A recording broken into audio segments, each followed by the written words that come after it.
bitumba na Pullman lelo na 4 heures du matin na atmosphère dès que bafongoli bitumba batu bazoki. Qu'est-ce qui se passe là-bas? Un ancien garde du corps ya Franck Diongo, maître Bercy alembi alobeli menace vienanga Franck azali kotindela ye alobi atakuna ko tiko faire enlever ya ko sala ye mabe ngate mtu nazolo. Je vais vous mettre l'extrait. Un autre politicien a boye kotanga kombo amoni que bateau ezo kenda kotikala akomi koluka porte d'entrée et pas chef de l'État a contacté Nani dans ce numéro. Kombo na ye Nani dans ce numéro de l'émission. Biloko yokozango nulle part ailleurs. Nulle part ailleurs. On va aller dans les Kasaï, bon, a comment un bâtiment. Au batonga qui na cadre à 145 territoires. Bazo buka yango, balobi parce que ba fouti bisoté. À qui la faute? Dans ce numéro de l'émission. Selon la députée. Tokene na chofa kuna marche ya kafu kafu salemaki pour na ko soutenir Constant Mutamba Tungunga de l'Orme Mposhi et parmi les initiateurs ya marche one na chofa ezana secteur ya chofa chef lieu chofa na territoire ya Lubao. Nous sommes en province de la Lomami. Voilà, to sololi wana et puis to sukisi Totalani. C'est bon? Quelques minutes, nous sommes là. Bande Konangai, je commence par souhaiter joyeux anniversaire à mon frère. Honoré Kabongo. Aujourd'hui, tous agressés na Rwanda. Oyoka batukaga. Kuna accord wana et qu'on résoudre problème te. Problème est anakati, il faut te dialoguer. Te dialoguer pour faire quoi? Est-ce qu'il y a une crise politique en RDC? C'est faux, il n'y en a pas. Qu'est-ce qui nous oppose? Oui, place Batouba Vandi, bah moi problème est alak. Est-ce qu'il y a une seule raison? Il y a Batouba Kamatamandu qui va ne kobom. C'est les Rwandais qui nous agressent. Et de marcher na bango, et zaya bat mokiliba monake, Kagama zana problème te, problème est zaya bango. Trump est en train de parler. Le président américain, Azolo bela bananga te, Azolo bela bakabila te, Azolo bela aussi, Azolo bela accord entre la RDC, akena autant. Dès qu'Akiti a l'obéli Makambouya Kimia entre les Rwandais et la RDC. Il n'a jamais parlé, il y a crise interne. La vidéo est là, en anglais, depuis lobby. I think on Friday we have coming in, the Congo is coming in and Rwanda is coming in. That was a vicious war that went on, a machete war. Heads chopped off all over Africa. They're coming in. We did 2 others in addition to that. Nobody's ever done anything like this. No, I consider him a person that's... A lobby, vendredi, lobby.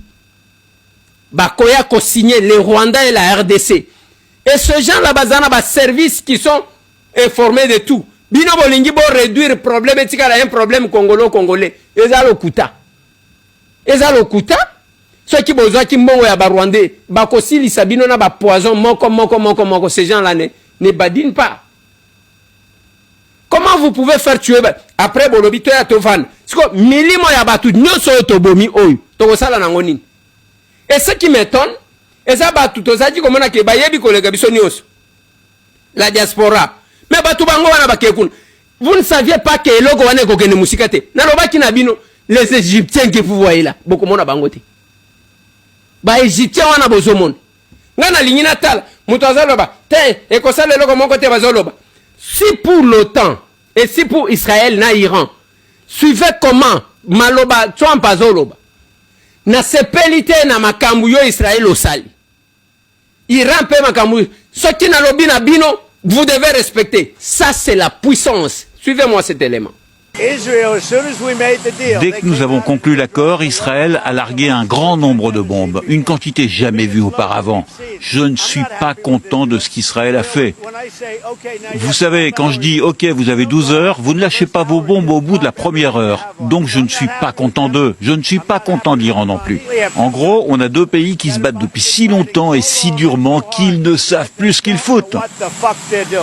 Ça c'est la puissance. Kaka moi Rwanda o nde bakosani. Bakosani botika koko sabatu. Botika koko sabatu. Il y a un lien que je peux appeler un lien spirituel entre Félix Antoine Tshisekedi na Trump. Ceux qui boye bakate. Botala l'arrivée, il y a Félix Antoine Tshisekedi au pouvoir. Polémique et bandia ba européen, ba français, ba bandi kokota ba. Trump a benga ba européen, ba français. Alors faites attention monsieur. Bokota makambu wana te. Il faut que celui qui a gagné dirige. C'est comme ça que makambu eleka. Et le loi zongi. Dès qu'on a moni batu ba se retira. Parce qu'en réalité, pour tous ceux qui ont fait les sciences politiques comme nous, bah on va maîtriser.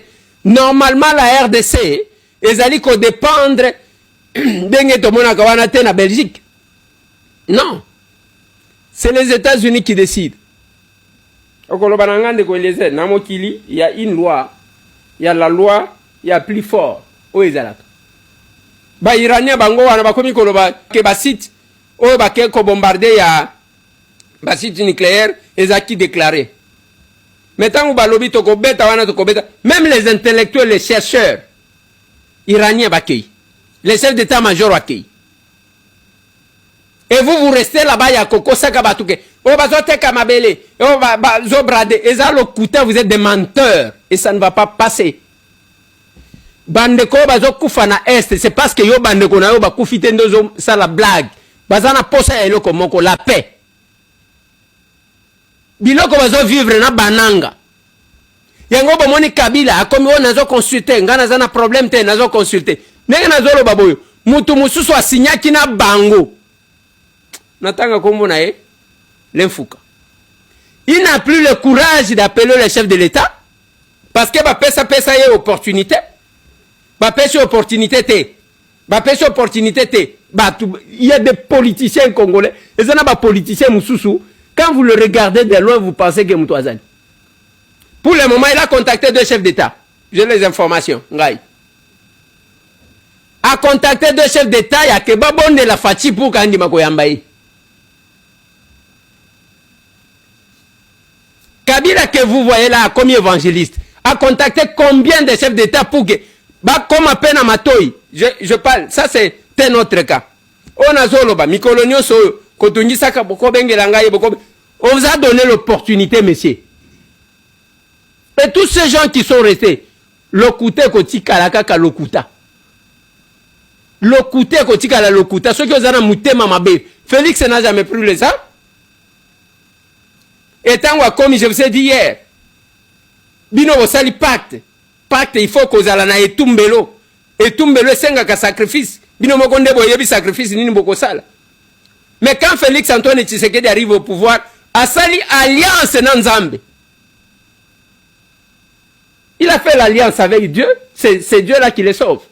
Banguna na enyo surtout bazar toujours confondu. Otelemeli okwei. Otelemeli okwei. Bon monter loko. Ba monter loko na Genève. Il y a 5 contre 2. Ba kwei. Moko bakomi kozonga. Lelo, si vous regardez bien, quand quelqu'un s'approche de Félix Antoine Tshisekedi, ata moi muke, okomona loko la lumière moko boebim. Regardez le défilé Fadenhouse. Bango bakanisi quand de la patrie eza fayulu alemina ko yambaka bato. Quand de la patrie bakanisi eza parti politique to lingi to adhérer to lingi les opportunistes comme ça. Et vous savez ce qui se passe? On se rappelle quand il y avait des tractations pour que le chef de l'État actuel, Félix Antoine Tshisekedi, allait comme premier ministre.